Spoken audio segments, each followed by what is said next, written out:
Oh, you just pressed play on This Week with Drunk Astrology. My name is Graham Breitenstein. I'm your astrologer and the creator of Drunk Astrology. If you're looking for someone to make astrology make sense to you and for you, well, my friend, you have come to the right place. Here on this podcast, we discuss the weekly cosmic weather. And when we break it down, we break it down. I believe that astrology can be used as a tool to inform your daily decisions and enhance your day-to-day life. So if you're ready to have a hell of a lot of fun with astrology, make some strategic decisions, and to just keep it real,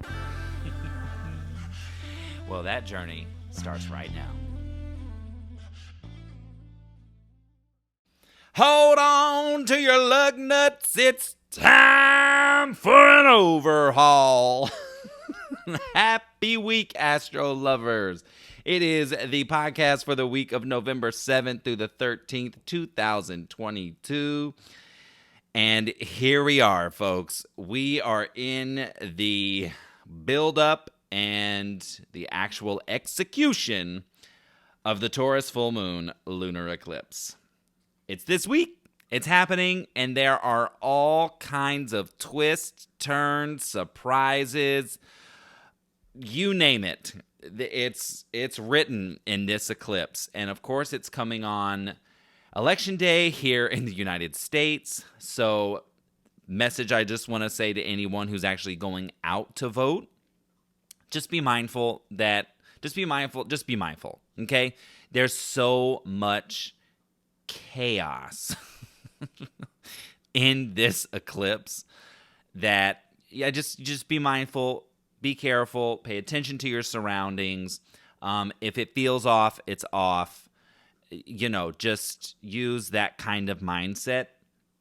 And the best way to prepare for the kind of energy that we have under this eclipse is to just be the most flexible and bendy as humanly possible. And expect there to be some curveballs and twists and turns and things that you weren't expecting. That's really the best way to put it. This eclipse is already potent because it's a full moon, it's a lunar eclipse, it's on the north node, and it's coming at a close conjunction to Uranus, which is our planet of unexpected surprises, ahas. Can also be like moments of genius, kind of like brilliant ideas. So if you do this week kind of have some of those inspirational moments come out of nowhere, grab a pen and paper, write it down. Use your memo pad on your phone. Write it down. Write it down. Because things under Uranus transits, they happen fast. Things under eclipses, they happen fast. They can be like the rug being pulled out from under you. Now, let me just say this. We have been in eclipse season since mid-October. Okay, so you may have already been like, oh my God, yeah, the rug has already been pulled out from under my feet. I have already been out of my comfort zone. I have already been curveballed galore. And that's totally normal. That's why I always announce when we enter the season of eclipses, because the second we enter the season, it's anything goes. And as far as this lunar eclipse goes, the fact that it's a full moon, we are working and ending and beginning cycles like crazy. So I want you to just embrace this idea that no matter what your story is, this eclipse season, and this week in particular, that cycles are cycles, and there are celestial reasons behind the cycles that you're ending and beginning right now. So some of you, I have been talking to a wide spectrum of eclipse experiences and having my own as well. But some people are grieving, they're working with loss. And just know that the end of someone's life, or in the phrasing that I'm using, a cycle, is the beginning of their next cycle, right? So we're the ones that are here still. We're the ones that have to work with the grief and really embrace this idea that you how do I want to say this? There is an energy of accepting that, yes, on the earthly plane, someone has been lost, or there is the absence now of a human body. But what you gain is a spiritual body and a spiritual guide and a spiritual protection. So it's not that they ever really go away. And now this all comes down to your belief system. It all comes down to, well, what you believe. And I truly believe from experience, having a long, long line of family members lost, including my mom, my grandmother, my grandfather, and all kinds of just the 90s, man, and early 2000s were just, well, not even the 90s, late 80s. Just a lot of loss. And as I have grown up as an adult, the experiences that I've had when I have been open to the experiences, to know and to have that awareness that, oh my gosh, that's my mom, that's my grandma, having vivid dreams where my grandfather visits. There's all these moments where I have learned that when I've had to grieve here an earthly loss, I've really tuned and tapped in to embracing the spiritual gain, right? So now, this is not to say that this is doom and gloom week, right? And I'm not saying that everyone here is going to experience some kind of loss.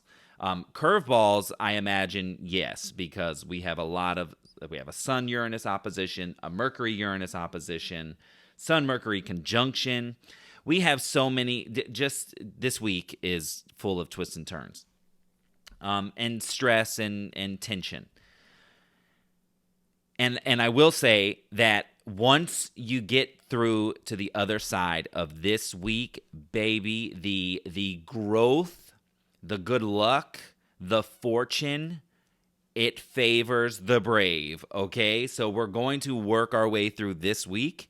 And next week, you are going to feel an energetic shift like you've been waiting for, okay? I'm actually going to be sending by the time you actually hear this, those of you on the Cosmic News Train, you will have received the November horoscope, and I'm going to break down. This month of November is in chapters. I see it so clearly looking at all the aspects. So so make sure you open that and listen to that, because you're going to see how the energy really works. The first week to 2 weeks of this month are really evaluation time, slow down time, and make room and space and time for the things that are taking place, the events, the conversations, the ahas, the loss, the gain, all of the things. And then the middle of this month just does something really special, and then the end of the month. So it's just, this is the week to brave through, to go day by day, and to just tick off as many things on your list each day that need to get done, so that you have time and space for anything else. And I do want to remind you to make sure you stay to the end, because I have the self-care for this week straight from the deck, and it's exactly what I think we all can do to find some ground. Because right now, Sun, Mercury, and Venus, all in Scorpio, water. Mars, retrograde in Gemini. Jupiter, Pisces, water.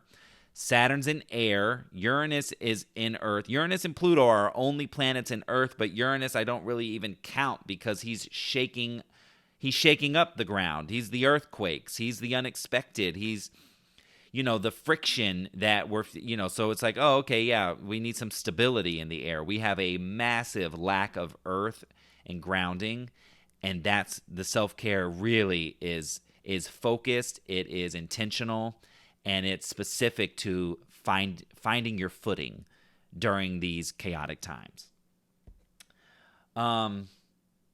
Okay. Let me just I've already done that. Oh, this is what I wanted to say. Last week we had that Venus quincunx to Chiron, which, I mentioned to you are, wounds and triggers and evaluation of your belief systems and what do you believe you're worth. And because Venus was really the headliner last week, it can bring up self-doubt when it's working with Chiron like this. It can, have you, insecure and unstable with money, and how you look at money, how you approach money, and also how you approach love, how you approach relationships, and the belief systems you have. What was going on in your early childhood that, formed an initial belief. And I want to just share this experience because this was something that I did not see coming, and that I, for myself, and that I didn't imagine playing out the way it did under that aspect. So last week, I was in this 4-day card reading intensive, and it was a really, really cool, in-depth training, as some of you know already because you're part of the reading subscriptions. I have reading subscriptions as an option, daily, weekly, and monthly.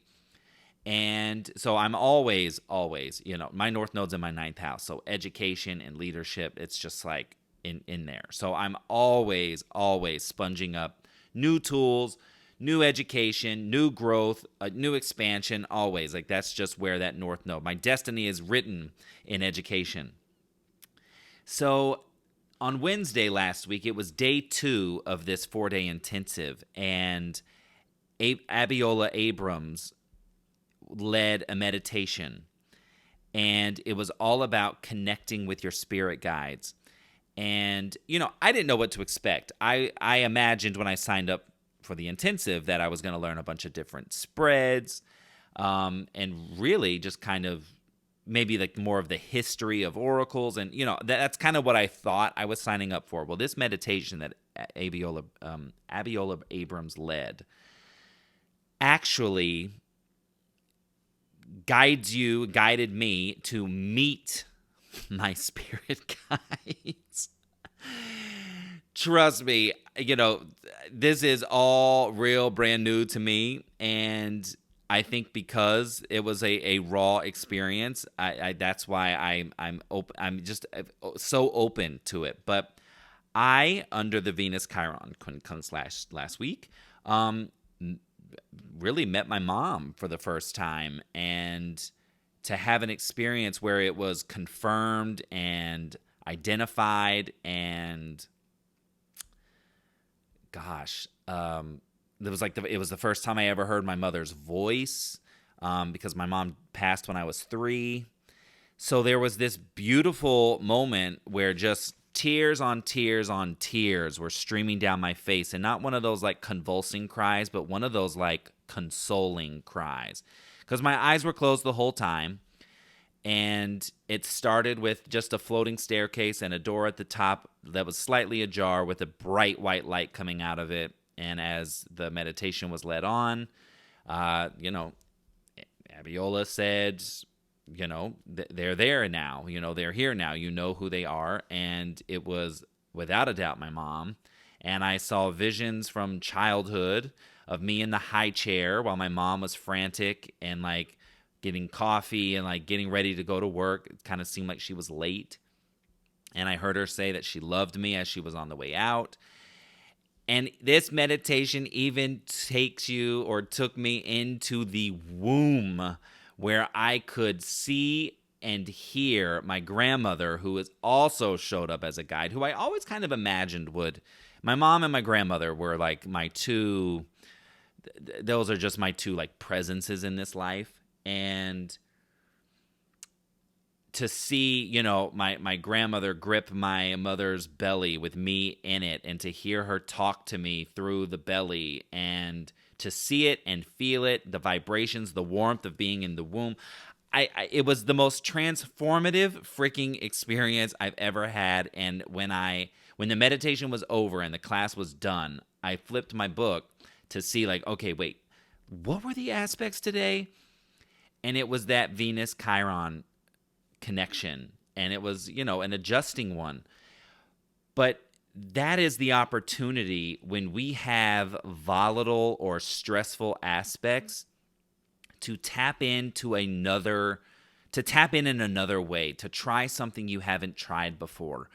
And I spent that day feeling so open and so creative. I also taught 3 hours of dance classes that night, and it was the most open, happy, joyous, just creative, inspired, motivational experience the whole day. And ever since then, there's been this like sense of calm. And I bring this up because we are going to have, we're going to have more aspects to Chiron. And a lot of times we go, oh no, like self-doubt, or oh no, I'm going to be triggered, and oh no. But what if you can tap into the root of your trigger in a way like this? I'm not saying that everyone has to go do a meditation and meet your guides. Yeah, I'm not saying that, but I am saying that was an unexpected moment that tapped into the root. I mean, a sense of abandonment from losing my mom when I was 3. That is at the core of my Chiron in my chart, and how that affects my ambition and my pursuits, my professional life. How willing I am, or how worthy I believe I am of success. And hearing my mom for the first time in this meditation, and then the things that she said, like, while Abiola was leading the meditation, she really guided me, guided anyone listening to say, now they're talking to you. I'm going to stop talking. You listen. And to hear my mother say she loved me and how proud she is of me, and to keep doing what I'm doing, that right there, it just washed away so much of the fear that I've carried with me for 37 years now about how worthy I am of success, and how capable I am of creating success for myself. And I share my experience to then pass on to you, because you are worthy of the same thing. You are worthy of so much success. You're worthy of the life that you want for yourself. Have you allowed yourself to even dream up the life that you want for yourself, the life that you want to lead? If you're feeling stuck, this week will definitely shake up the stuckness. But how willing are you to embrace the new, right? Again, cycles are ending and beginning this week and under this eclipse season.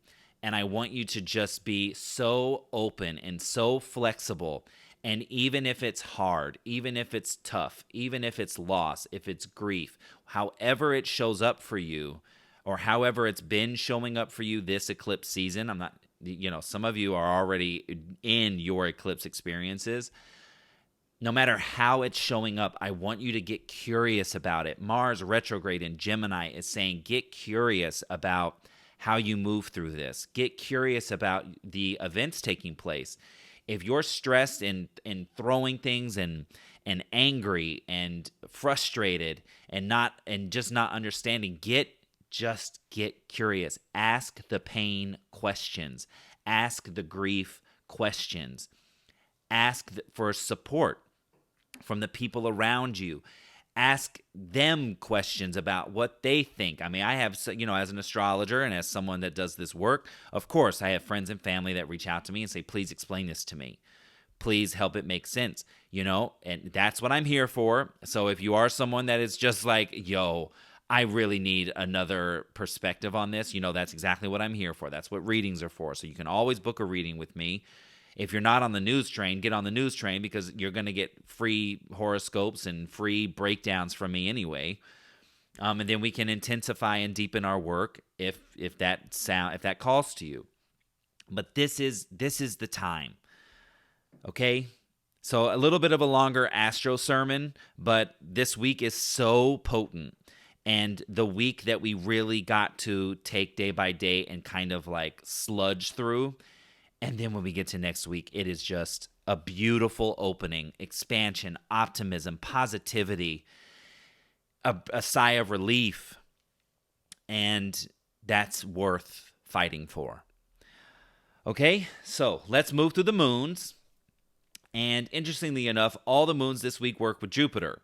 They have different aspects, different closing aspects, but they are all with Jupiter, which means growth and expansion, good luck, and fortune are written in the stars this week as a backdrop to the other things taking place.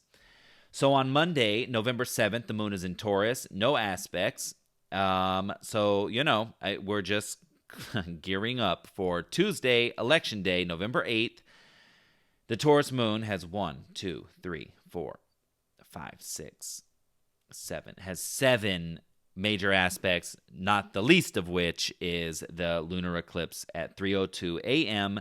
at 16 degrees in 1 minute of Taurus, coming at a very close conjunction to Uranus. So we are definitely expecting the unexpected. On Wednesday, November 9th, the Taurus moon goes void at 4 a.m. Remember, all the times I give you in this podcast are Pacific Standard Time now, because we have just had, daylight savings. So Pacific Standard Time, Wednesday, November 9th, Taurus moon, void at 4 a.m., sextile to Jupiter.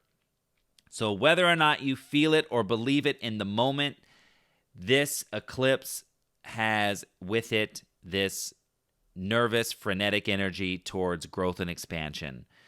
And you don't have to know that now. You don't have to feel that in your experience now, but just know that at least cerebrally that there is growth in here and that this next cycle is written with expansion. At 5:37 a.m. on Wednesday, the moon enters Gemini.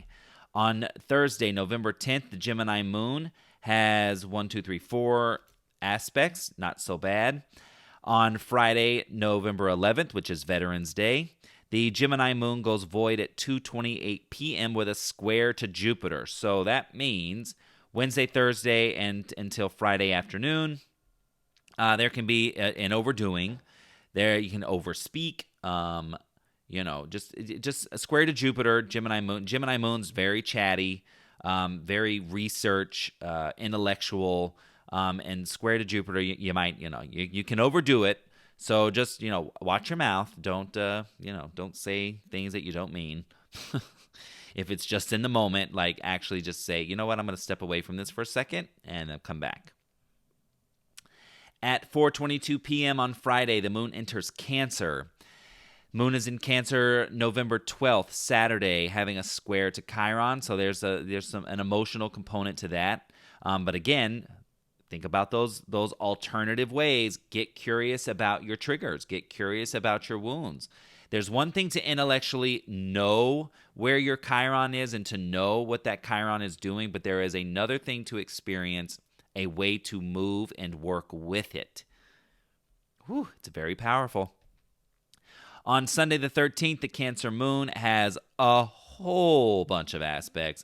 1, 2, 3, 4, 5, 6, 7. But I tell you what, Sunday is a sweet, sweet day. There is an opposition to Pluto in that Cancer moon, but trine to the Sun, trine to Neptune, trine to Mercury, trine to Venus, that is a sweet day, especially to connect with family, with loved ones, found family. Just a great day overall. And the Cancer moon goes void Monday, November 14th at 2:41 a.m. with a trine to Jupiter. So just all kinds of emotional expansion, emotional growth, emotional connection. What a great weekend to just deeply connect with those that are around you, those that you love. Could be friends, found family, just all around. A lovely weekend to connect and grow on a deeper level. Now, for the planets. Let's see, on Monday, if you're on the East Coast, you are, the Venus-Saturn square is at 2:34 in the morning. So this is part of, another part of the energy this week. is that we have Venus, Mercury, and the Sun all squaring Saturn. So how are your beliefs affecting your ability to establish a secure foundation, right? Who's right? Who's working? Who's not working? Who's supporting you? Who's not supporting you? Who might you be looking at like, you know what? I've been supporting you for a while and I'm not really feeling like this is being reciprocated. How do we change? The squares are an energy of overcoming and action to get on the other side of. So it's like, what actions can be taken this week across the board? Venus highlights it at the top of the week. Mercury, and on Wednesday, he has his square to Saturn. So then we talk about it. Wednesday, Thursday, we talk about it. And then the Sun comes around and really blesses the whole conversation or the whole move, the whole thing that's being highlighted here. With support, with love, with finances. The Sun comes and blesses the whole thing on Friday just after midnight. And, how worthy do you feel of help and support? That's written in this too. Saturn in Aquarius really says we grow and build in community, in partnership, in collaboration. We expand when we embrace a journey that is not solo. It is one of community and collaboration. And now Venus and Mercury and the Sun coming to square that energy. Venus says, who do you feel is right and who is not? Mercury says, let's talk about it. And the Sun says, okay, now we've seen it. Now, how do we move forward with what we know? Now, also, we know the eclipse is on Tuesday, and it is a huge awakening. It is a huge epiphany, a wake-up call. But also on Tuesday, we have the Sun-Mercury conjunction. So that makes everybody feel like they're right. And this is another reason why I say if you're going out to the polls, please, please, please be careful.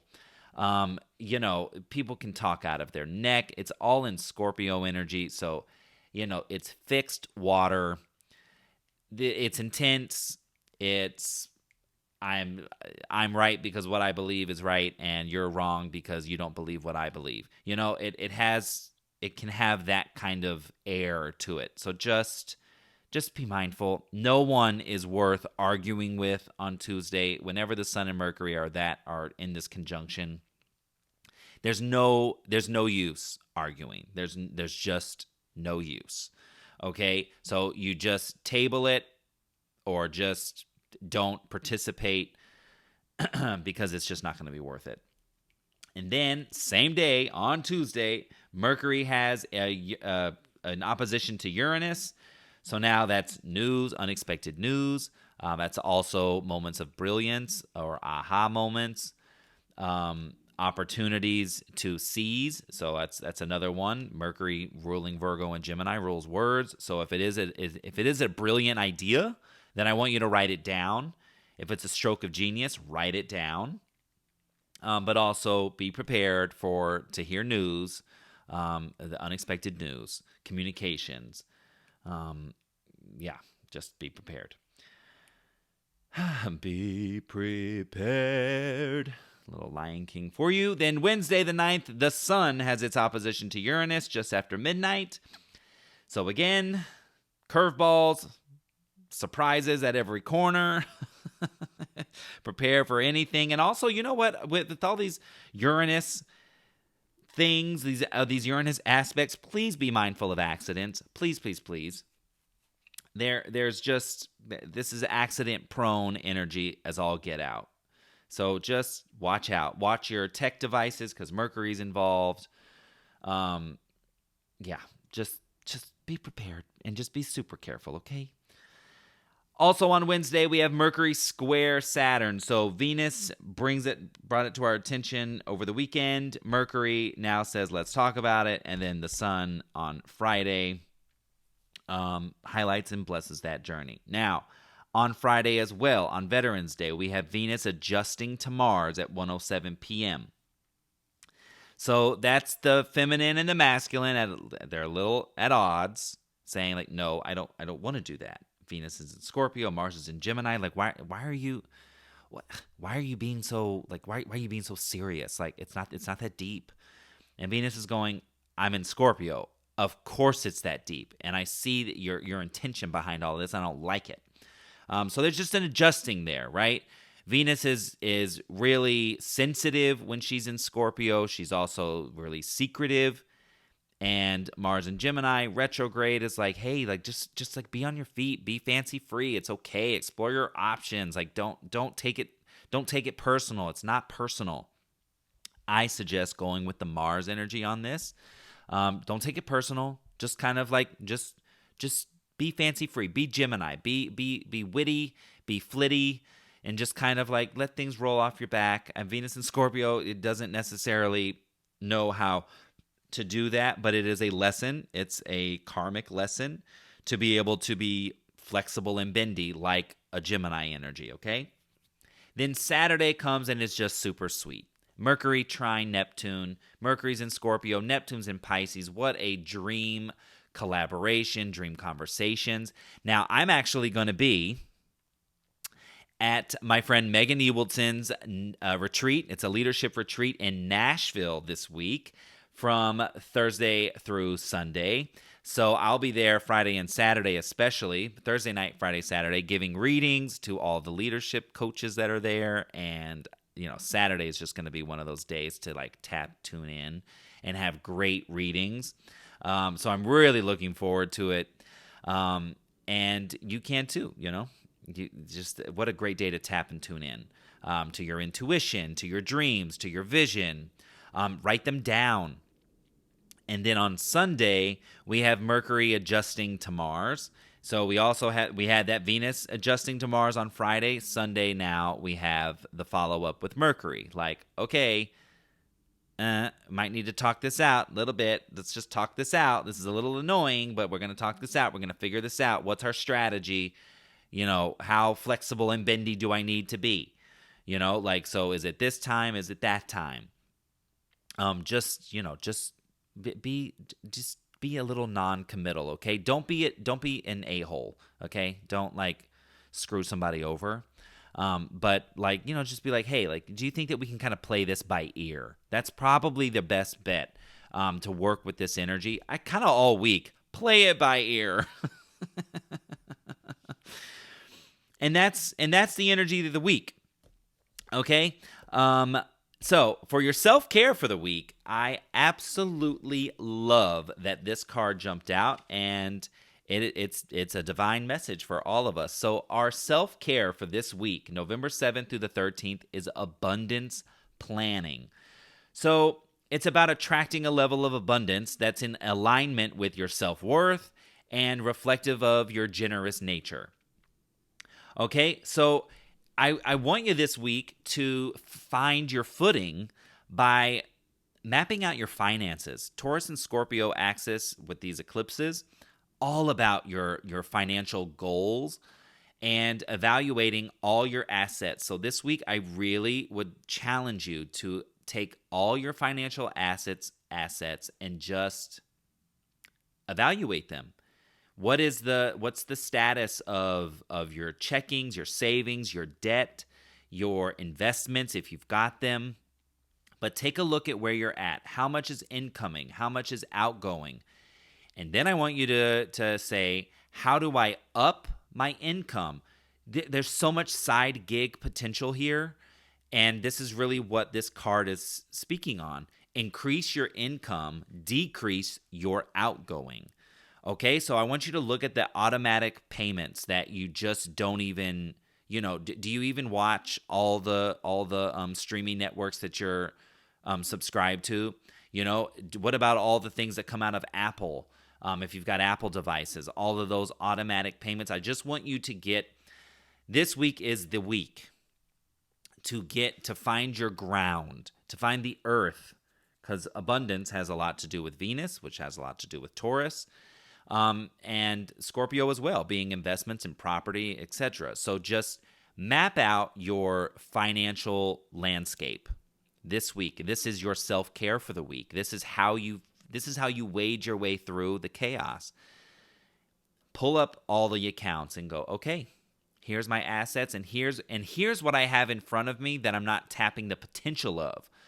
Do you have an extra car that's sitting idle? Do you know that there are car rental apps now that someone can come from out of town, and if they can't rent or lease through Enterprise or any other company like that, they can go to this app and rent personally from the owner and be insured. Like there's all these different ways to tap your growth potential when it comes to finances, and your financial landscape is so a part of your overall health. Finances are a part of health too, right? Because if you're thrown off financially, you're stressed, i.e. me last week. And then I had that whole experience with my mom and the meditation, and then the next day, like, everything changed. Everything was good. Everything, like, just worked out beautifully. So this is what we're doing. We're taking control of the environment that we're in right now this week, and we are finding it by looking at what we need to know, where we're at, so we can decide where we're going. Okay? So that's it. Make sure you watch your November horoscope. It's coming in hot. If you're not on the Cosmic News train, get on it, and the email will have the link to the most recent free reading that I've given, and you'll have access to all the previous ones. You can go back and listen. Okay? I love you so, so much, and I will talk to you next week. All right. Have a great week. Love you. Bye. This is Graham Breitenstein, and you've been listening to This Week with Drunk Astrology. If you want to follow Drunk Astrology, head to Instagram, Facebook, Twitter, and hit that follow button. And if you want to learn how to put astrology in motion for you, head to drunkastro.com and get on the insider list. If you haven't already, subscribe, rate, and review this podcast on Apple, Spotify, and Google platforms. Tune in next week for yet another opportunity to work in sync with the stars. Thanks for listening, and I'll see you soon.